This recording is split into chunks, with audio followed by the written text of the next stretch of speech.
Hey, what's up, everyone? This is Jeremy, founder of QuickMail.io. And this is Jack from emailsthatsell.com. Today, a special episode. We're in Zurich together with Jack. Super awesome to have him physically next to me. What we're going to do today is we are going to look at all the podcast episodes we've done, and we have our own personal top 3 favorites. And I think we're just going to go through them, telling why we think they're our favorites and what did we like about them specifically.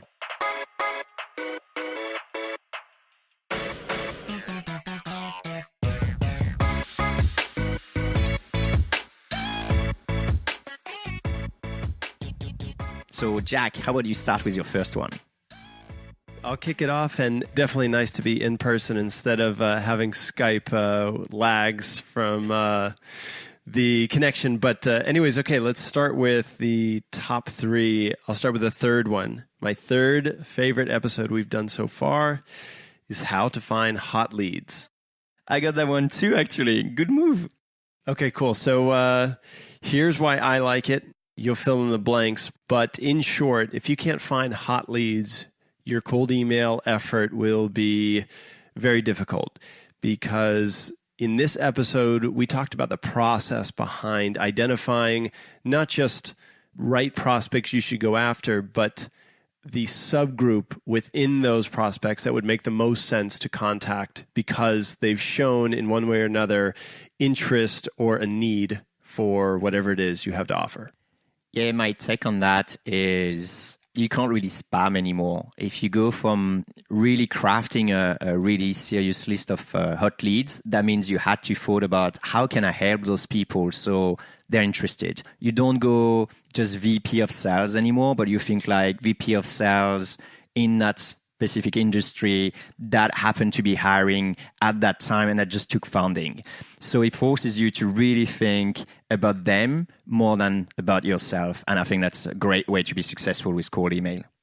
And also, I've found it's a very easy way to start writing the content of your message, because if you're careful with how people end up on your list, then it almost makes it way easier to begin that conversation. So just sort of piggybacking off that example you gave, you might start off by, congratulating them on, the funding and maybe mentioning the role that they're hiring for. And then however you tie into that, it almost makes it easy to set it up and get the conversation going. Yeah, I think that will probably get rid of 90% of the spam on the internet at the moment when it comes to cold email. My third one is also the same episode, so I think I'll just ask for Jack for his second preferred one. Hopefully he doesn't pick up the same as I have. Okay, I'm not sure because this was another good one. I would be shocked if it's not on your list. My top 2 favorite episode, how to write an irresistible subject line. I think we're safe. I got another one. Although that one was actually a pretty good one. So tell us what you like this one. A lot of people ask me, how do you write a great subject line with cold email? And thankfully, this episode, by the way, it's episode 10, and the previous episode we mentioned, how to find hot leads, is episode 5.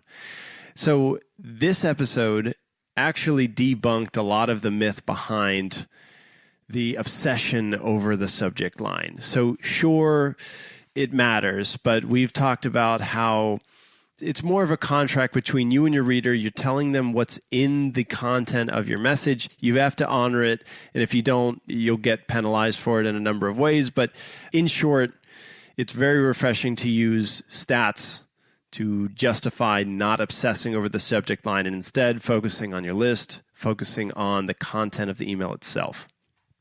Yeah, I really like that one too, because a lot of time we're obsessing about what should I put as a subject line, and then you end up like spending a lot of energy on something that doesn't necessarily matter that much.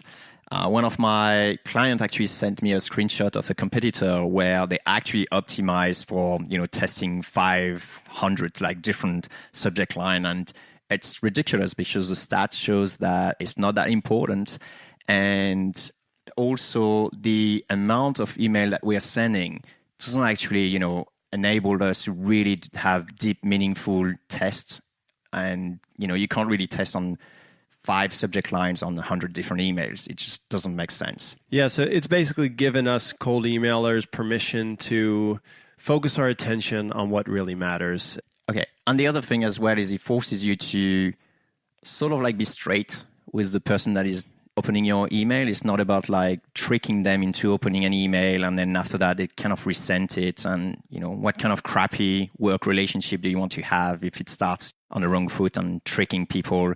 So I think it's helpful to sort of like have the stats on your side and just like, okay, let's go back to sort of basics and try to focus on what really matters. Yeah, and last thing, optimizing for subject lines is never the objective of your cold email. At the end of the day, you're starting conversations, and that's what should be optimized instead of how many people open. Perfect. So I'm going to go with my second to last episode. And I kind of, it's actually a tie between the first and the second one because I love them both for different reasons. But I think I'm going to go with the episode 19, The Fox and a Crow. You don't have it? Okay, Jack doesn't have it. So that's awesome. The reason why I like it is because, it's just human nature. And it's incredible to see that this fable is like 300 years old and it's still valid to this day.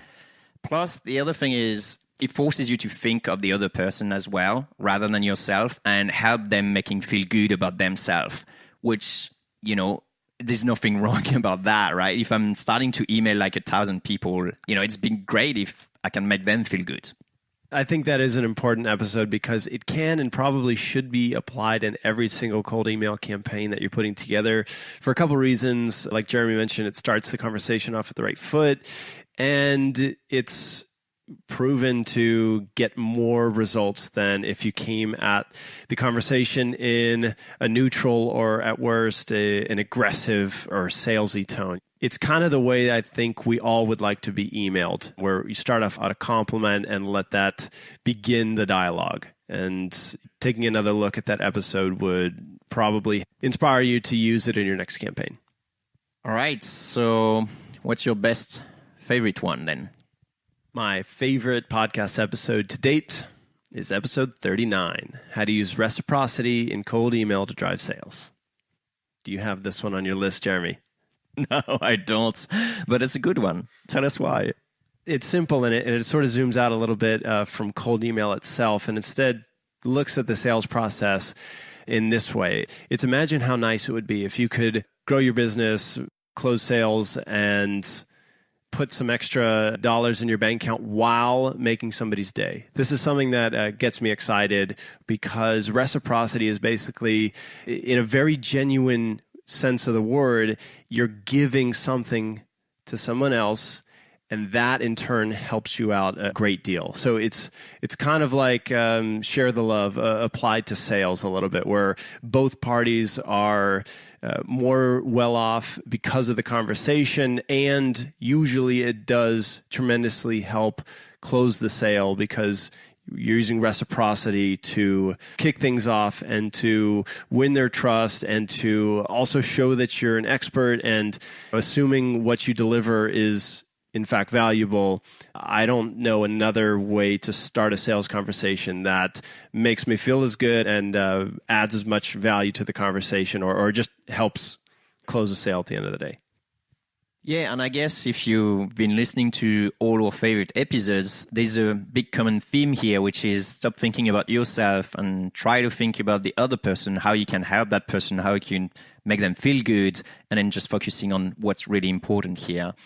I guess for my last episode, one of my favorite one, it's a different spin, and it's sort of like the flip side of it. So all of what we're saying is like all about theory in that sense, is, best practices and things you should be doing and so on.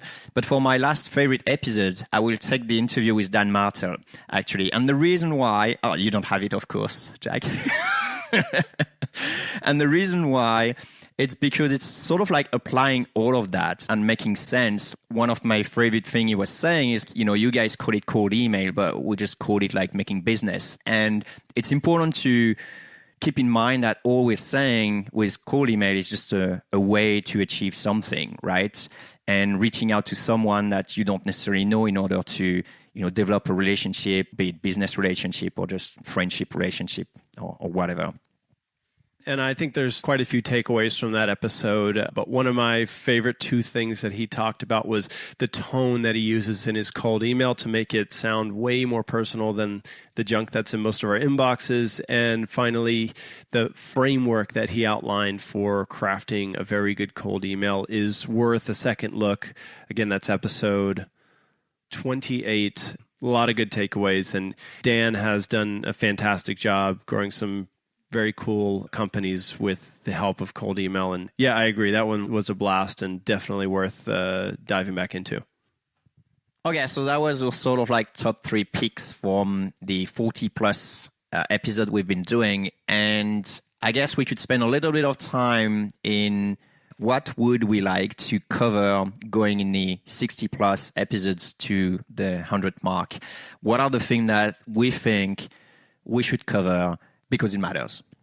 So moving towards episode 100, I'd like to keep coming back to what's working today with cold email.